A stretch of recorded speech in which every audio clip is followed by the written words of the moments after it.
Yeah. Are you going to start it?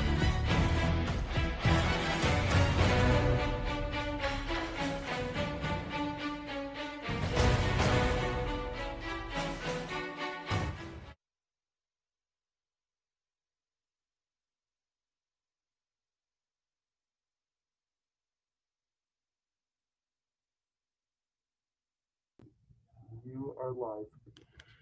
Hey, thank you everyone for joining us here today. Really do appreciate you all taking your time out. So welcome everyone and thank you for joining us as we get set for the return of Belfast's Carl Frampton and Mick Conlan, who co-headline a card this Saturday from London. Frampton will take on the Scottish veteran Darren Traynor, who stepped in last week, but he had been training throughout the pandemic, so he's in good shape. So there will be a 10-rounder at lightweight. While Mick will fight a recent world title challenger in Sofiane Takoucht in a featherweight bout. Before we get underway, a programming note. In the United States, ESPN will carry the Conlan and Frampton bouts beginning at 4 p.m. Eastern on regular linear ESPN, and we will have undercard action on ESPN Plus beginning at 2:30 Eastern. In the UK, BT Sport 2 will carry all the action across the pond, and word just came in from ESPN that in addition to the Conlan and Frampton bouts in the United States, ESPN at 4 p.m. Eastern will also carry the Archie Sharp-Jeff Ofori fight for the WBO European 130-pound title, and that will kick off the broadcast. Then it'll go on to the Mick Conlan fight, and then Carl Frampton will close the show. We have Mick Conlan here on the line with us now, but before we open it up to questions for him, I'd like to turn it over to the chairman of Top Rank, Mr. Bob Arum. Bob, let's take it away. All right. Hello, everybody, and hello, Mick. Be good to see you in a few minutes. We're very delighted to be able to do this event and show it on regular ESPN. We'll have a vast audience on Saturday afternoon to showcase both Carl and Mick. So I'm very excited. Obviously, this is not the way we would like to do things, but the coronavirus is too tough for us. And we have a president in this country who's screwed everything up. So unfortunately, we're in a position now where this is the best we can do. But hopefully before long, we'll have you, Mick, and Carl over across the pond showing everybody your great skills. But I guess this is going to have to do for now. That's it, Bob. It's going to have to do. It'll do. And can't wait to get back over. But first, we get the job to do Saturday. And before we get over to Mick Conlan, I want to introduce his older and better looking brother, the vice president of MTK Global, Jamie Conlan. How's it going, Evan? All good. Looking forward to a big night Saturday night for both MTK fighters, both Belfast fighters, Carl Frampton and Michael Conlan. I believe it's the awakening of Michael this year. It's a new and improved Michael. With the lockdown, he's come out of the pandemic a new man. Carl Frampton on the verge of the biggest fight in his life in Jamal Herring, and this is the first we get to see of the lads in 2020. Thank you, Jamie. And anybody who wants to ask a question, either use the raise hand function on your Zoom, or if you cannot find that, just privately message me and I will unmute you when the time comes. So first, we are going to start with Jake Donovan from Boxing Scene once he figures out how to unmute his button.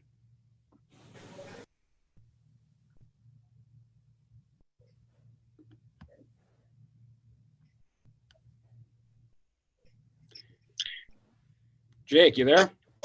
I am here. I was not ready. You're the leadoff hitter, Jake. Kick it off. I'm used to being cleaned up. So thanks.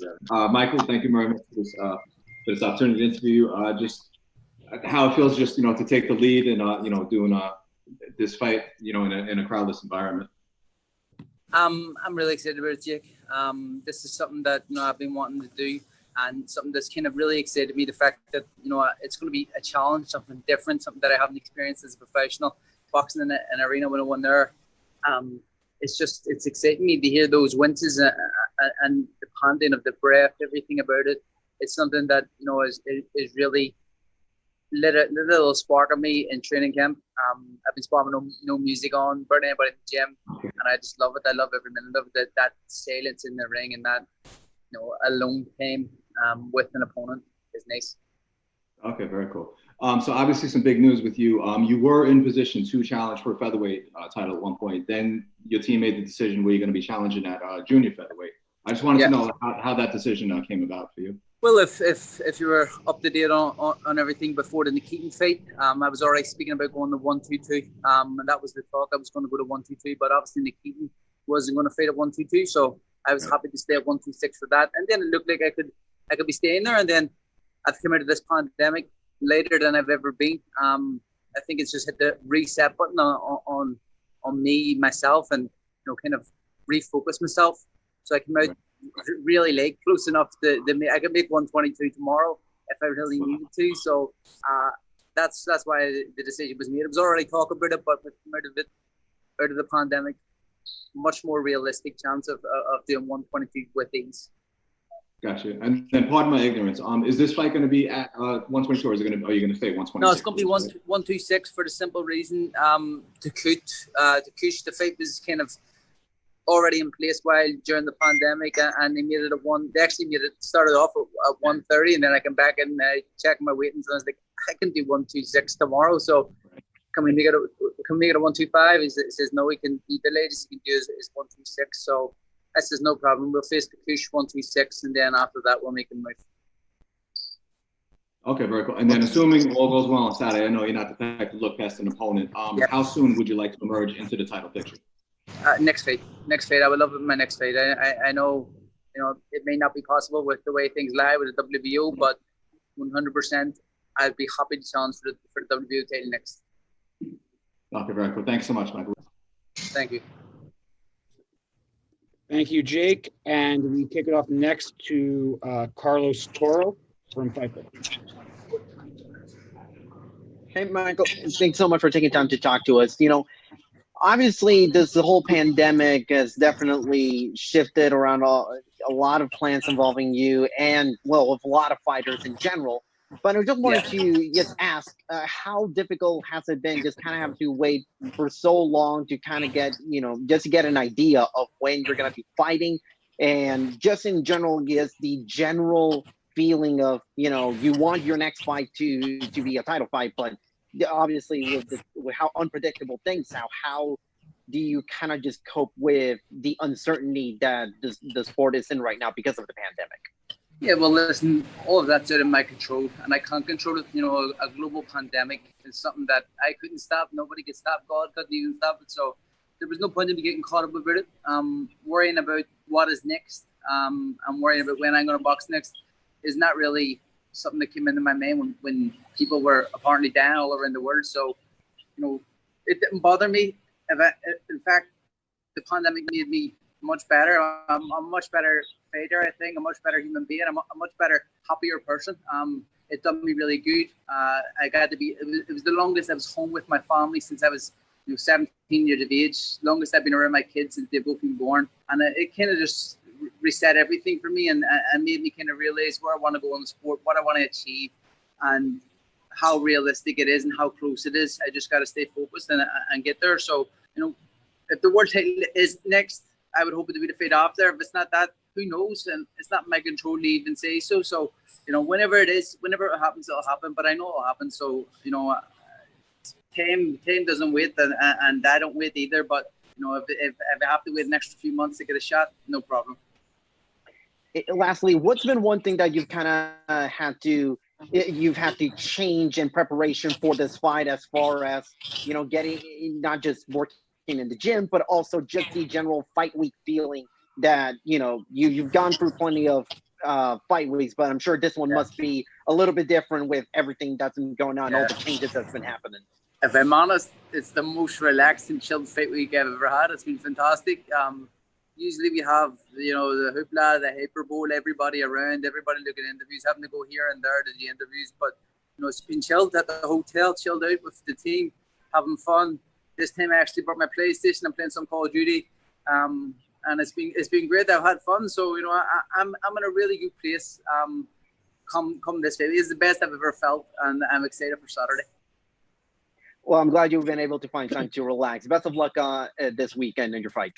Thank you, bro. Next up, J.R. Bell. Go ahead, J.R. All right there, Marco.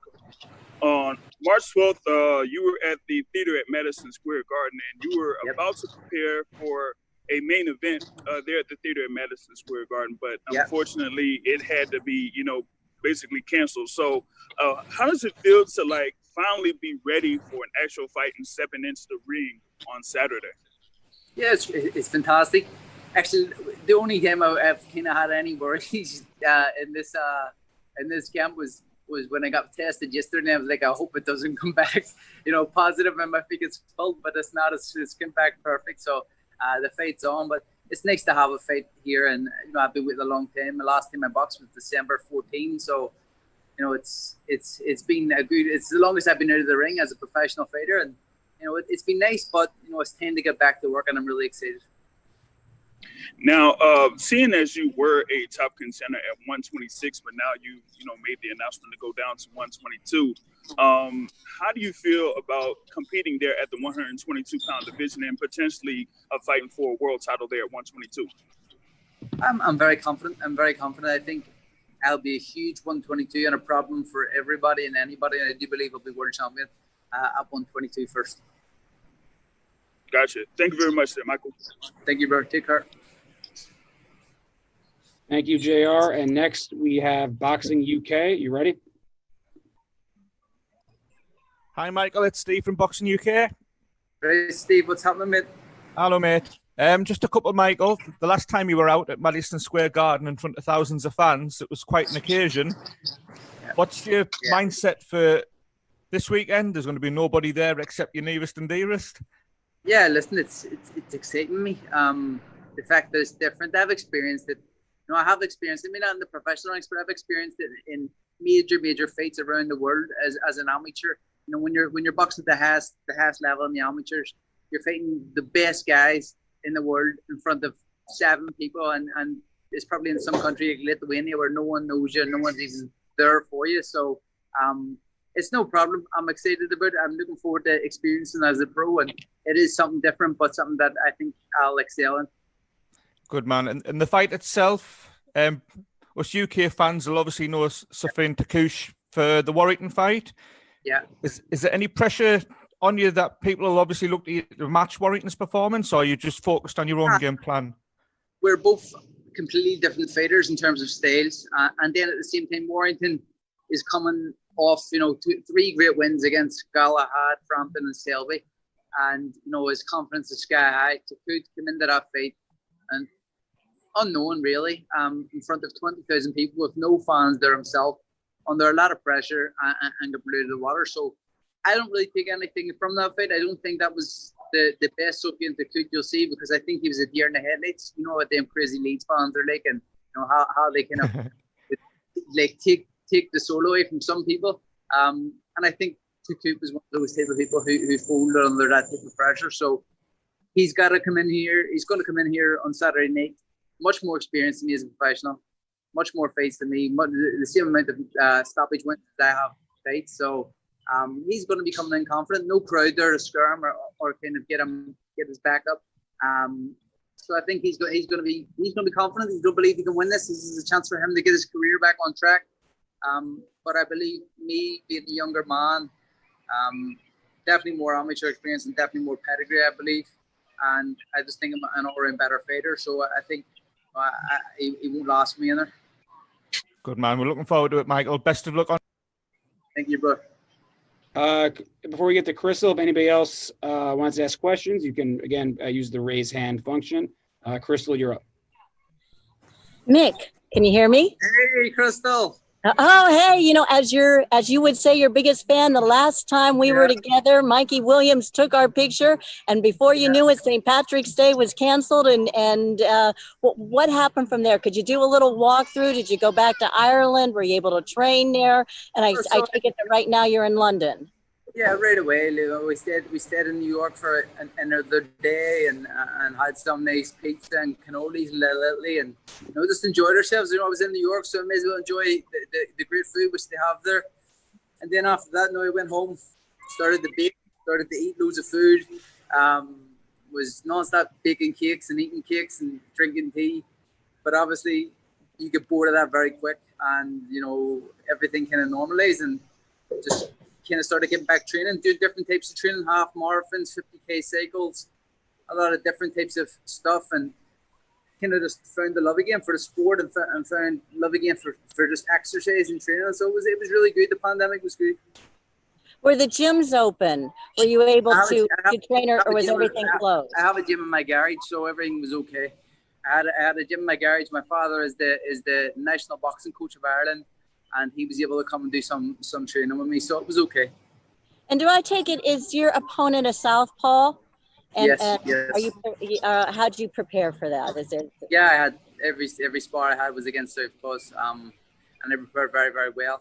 Great work. I want to thank all my spawn partners. They done a great job of replicating what is going to be in front of me, and I'm excited for Saturday. Well, good seeing you. You too. Take care. And now we turn over to David Mohan from the Belfast News. David, go ahead. How do Mick? You all right? Right, I'm not talking to him. It's kind of been asked already, but it's like a follow-on. Say this week, and a normal fight week, you have all the different things to go on and different things to do. It's a bit more relaxed. Yeah. Do you think there'll be more of a relaxed performance for me off the back of this, or are you looking to go out and make a massive statement? I think you'll see on Saturday night. I'll decide when I get in there. I'll decide after the first 30 seconds what way I'm going to approach it. I have little plans in my head which I'm going to do, and I think you'll see a different me anyway. I think you'll see a definitely an exciting fight. You'll see a bit more aggression probably. But we'll see Saturday. I can't say too much. Obviously, Adam has you boxing the orders anyway, but you're a great man of actually kind of learning on the fly in the first 30 seconds where to go orthodox or southpaw, and that's probably something you'll figure out yourself in the initial stages. Once I get in there, I'll decide whether it's going to be a southpaw fight or an orthodox fight for me. But we have been drilling an awful lot of things in training, and I believe I'll make them show it on Saturday. Obviously, you mentioned it down to 122, and you make featherweight comfortably. Do you think going down to 122 with a big win on Saturday is a hell of a warning to the other super bantamweights? Yeah, I think so. I'd be very confident in facing any of them now, and if that was the case, it'd be no problem. But we'll get this one out of the way on Saturday, and then 123 here I come. Thank you, David. Next up, only got a couple more from Mick, and then he's got to run. So Sean Zattel from Fight Hype, you're up. Hey, Michael. Thanks for giving me some time. Taking on a guy who just fought Josh Warrington in his last fight. Are you looking at trying to equal or surpass what Warrington was able to do? No, listen, it's different situations. Warrington was coming off 3 great wins against 3 really top-class opponents, and he faced Cook, who was relatively unknown in his own backyard in front of 20,000 of his own fans, and I think Cook froze in front of the headlights. So I would be stupid and reckless if I was to go in and try and blast the shit out like Warrington did. But I definitely will be going in and make a statement and doing it my own way. I don't need to live up to anybody's expectations or equal myself with Josh Warrington, because that's not who I am. I'm Michael Conlan, and I wouldn't do my job. Do you think after this fight, you would like to fight Josh Warrington? I know you're kind of on his home turf right now in England already, but do you like that fight? Well, I'm going to 122, so listen, if I was staying at 126, I love that fight, and in the future, I want that fight 100 million %. But 122 is what's next for me, and Josh Warrington. Look, he looks like he's staying at 126, possibly moving up to 130. But I do believe we'll cross paths. Yeah, and just lastly, with Tyson Fury being the heavyweight champion of the world, we know he's from England and we know he's the Gypsy King, but do you think Ireland takes any stake in the fact that he's champion too? Because Tyson will talk about how he's Irish as well. Well, he has got Irish descent, but listen, Tyson's an Englishman. He reps the Jack, and that's his flag. So if he wants to claim some Irishness and give some Irishness a part of the heavyweight champ, I'm sure Ireland will be happy to take it. And also, do you want the title fight next? Is that after this fight? Is that the last level that there is to go? There is no more fighting a top 5, top 10 contender. It's time for the title fight. Is that what you feel? Listen, I would love the title fight next, but if it's not possible, we got to fight top 5. So that's just the way it's got to be. And I'm happy either way. I have a great team around me, and AMPK and Top Rank.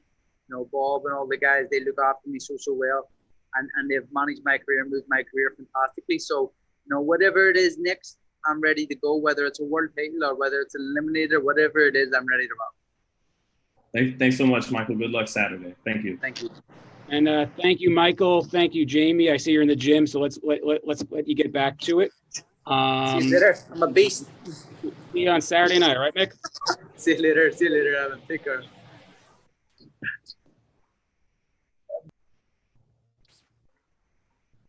And Carl should be joining us in one moment.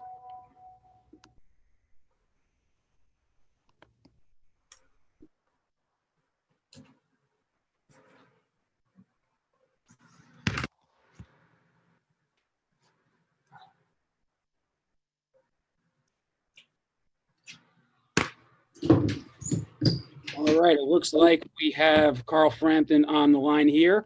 Carl, before we take it up, anybody wants to ask Carl a question, again, use the raise hand mechanism on your Zoom device.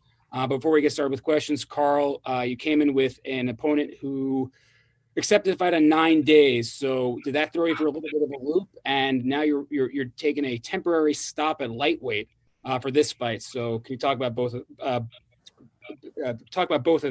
those factors as you lead into Saturday night? Yeah, so obviously it was a bit of a disaster, the whole lead up regarding opponents. I think that one thing I will have to say is I have to give MTK credit. They kind of not foreseeing that there was going to be an issue, but they assumed that there could have been because of the current situation that the whole world is facing.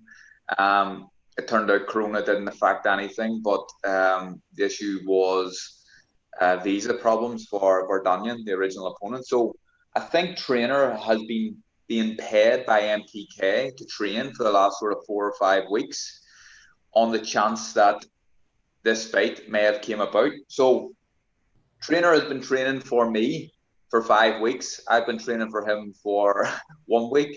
And obviously it's at 135 as well. So these things kind of even the playing field out a little bit, but I still fancy to do a number on this guy.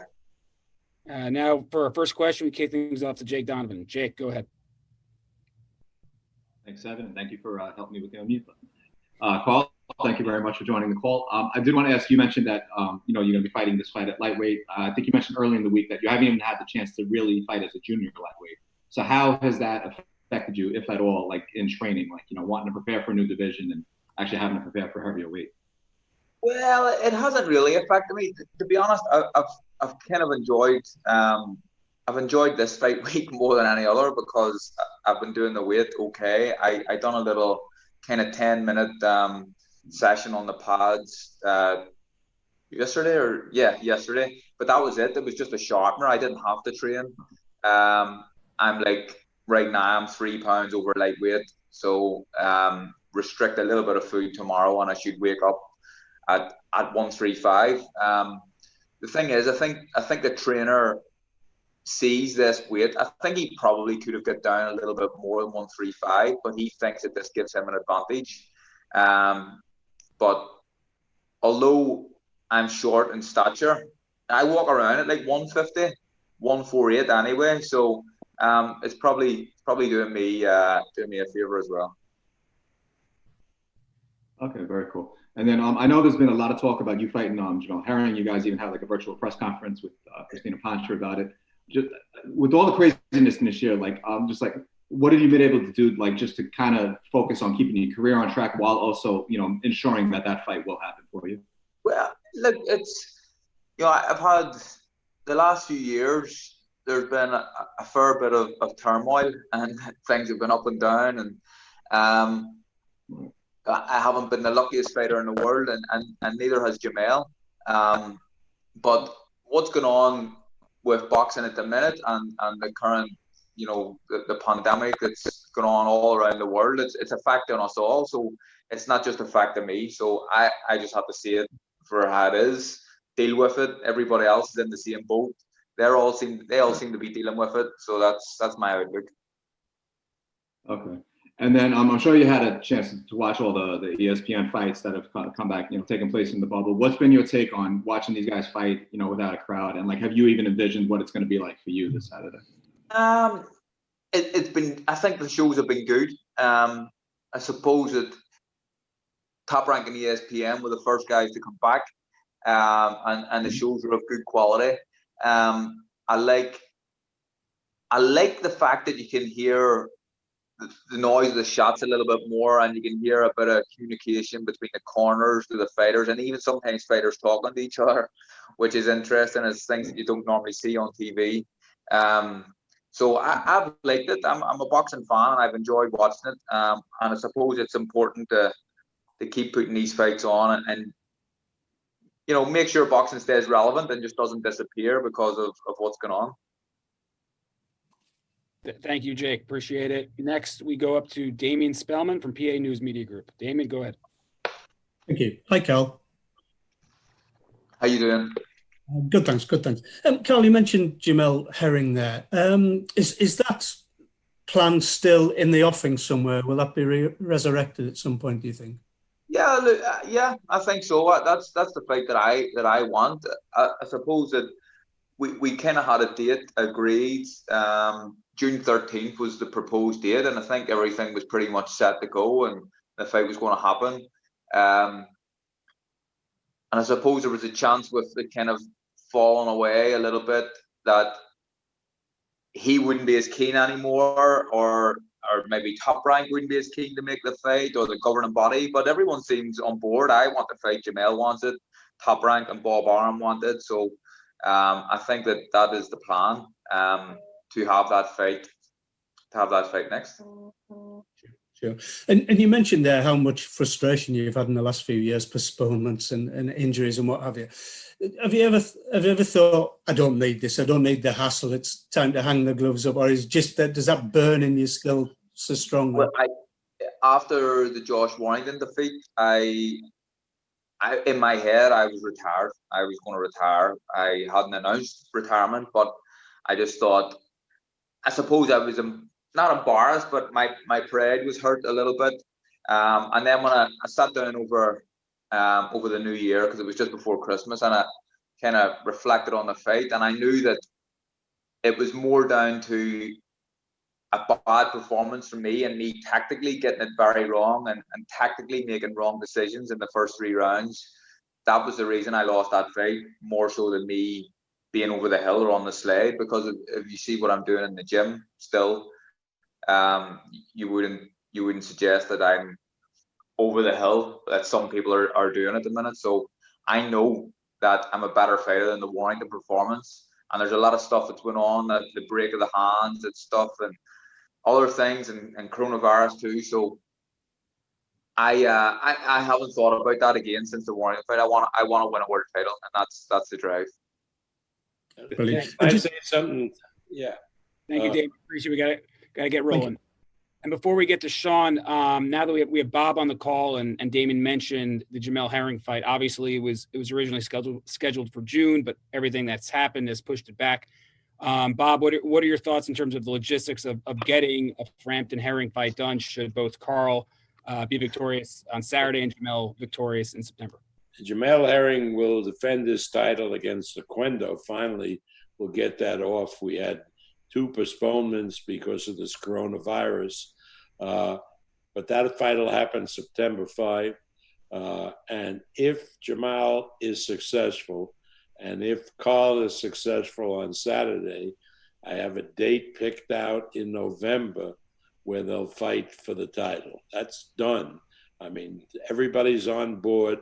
You know, one thing I can't control is the virus, but I mean, we're going to do that fight in November. It may very well be another bubble fight. In other words, with no fans. I know we'll have to get Carl over to the States to do it. But you can count, both guys win these interim fights. You can count on a world title fight between Herring and Frampton in November. Exactly what I wanted to hear. Thanks, Bob. Yeah, no, music to all of our ears. And now, on that note, we kick it off to Sean Zattel. Sean, you're up. What's up, Carl? How you doing? Good. Against Darren Traynor, I know you said you fancy yourself to do quite the job on him.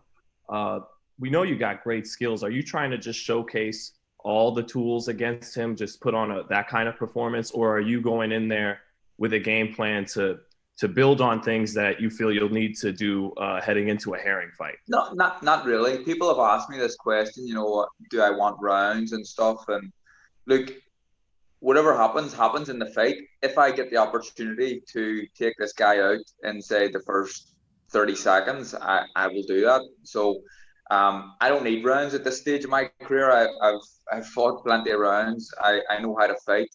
I just need to win this fight and then focus on the Jamel Herring fight. And then also, I'd be remiss not asking, of course, about Santa Cruz. You know, it's not in the cards now. There's a huge fight with Herring on the horizon, but he did promise you to your face after that great rematch that you one day would do the third fight, and then we saw what happened. Do you think that you even still want that fight before you retire? And does he have any chance against Tank Davis to pull that off? Well, I don't see the fight ever happening. I think Leo did promise that, but I think, to be honest, I think he's full of shit. It's just, you know, the fight could have happened if he wanted it to happen, but it never has, and it's a shame. Regarding the Tank Davis fight, I just don't see a way he can beat Davis. What's interesting and strange at the same time is that the fight is for world titles in two different divisions. It's almost like it's set up for Tank to miss 130 and still have a 135 title on the line. But I watched him on the Wilder Ortiz undercard, Santa Cruz, and I don't think he didn't look like the fighter that he once was, and I just can't see a way that he beats Tank. Yeah, but if because it looked like he had his best fight in the two fights he had with you, especially that rematch. You think even if he can come in at the level he did in that rematch with you, or use his length and all those things, maybe he could pull it off at? Well, potentially, and I think the more the fight goes on, the better chance he has. But I just it's hard for me to see a winner other than Davis here. Thank you, Sean. Now we kick it off to JR Bell. JR, go ahead. Greetings there, Carl. First question, seeing as you were, walking around at 148, and now, coming down to 135, like, how is it just going down to just about, 13 pounds instead of the 130 for this particular fight? It's been okay. I've kind of, so for the last sort of week, I was unsure if it was going to be at 130 or 135 this fight. So all I've done was increase my food intake a little bit more in fight week, more so than normal. I won't have to do a sweat to dilute. I won't have to do any hot baths or anything like that. So it's been, fight week has been enjoyable. Probably the most enjoyable fight week that I've had, if I'm being honest. Gotcha. Now, you have this upcoming fight against Jamel Herring for the WBO super featherweight title, and he's, a tall, lanky guy. So how do you feel like going up against a guy with that type of height and that type of reach? Yeah, look, Jamel's a very good fighter. He's a much better fighter than Taylor McCreary, who I fought in my last fight. But I out-jabbed Taylor McCreary with two broken hands. I feel like that, although, in terms of stature, he's a much bigger specimen than me, Jamel, but he's got to be killing himself to do the weight. And I know that he says he doesn't, but he constantly talks about his weight. and someone who constantly talks about his weight, in my opinion, is someone who has issues with it. He's just a physical specimen. It can't be easy for him to make 130. So I can use all these things and use them to my advantage. But there's different ways to skin a cat. You know, I have good distance control. I have a good jab. I feel like a better feet than Jamel, and I feel like my hands are faster as well. So it's a very, very tough fight, but one I believe I can win. Thank you, JR. Now we go to Boxing UK. You're up. Hi, Carl. It's Steve from Boxing UK. How you doing? Hello, mate. Carl, you've had a pretty turbulent year and a half, if truth be told, with ornaments and opponent changes. Yeah. Are you straining at the leash? Well, look, it has been frustrating, but I like to think that I'm a relaxed enough type of character, and I always believed that I was going to get a fight, even though 2 weeks ago things were up in the air as to what was going on. But I knew that Top Rank and Frank and MTK would have sorted something out. So it was a little bit frustrating, but I'm okay and I'm over it. Good man. We've just heard Bob say about the Heron fight in November. From your perspective, Carl, is that almost like now a pinnacle, or are you looking, if you get past Heron, that you'll be looking for rematches? Or I saw Shaka Stevenson calling you out last week.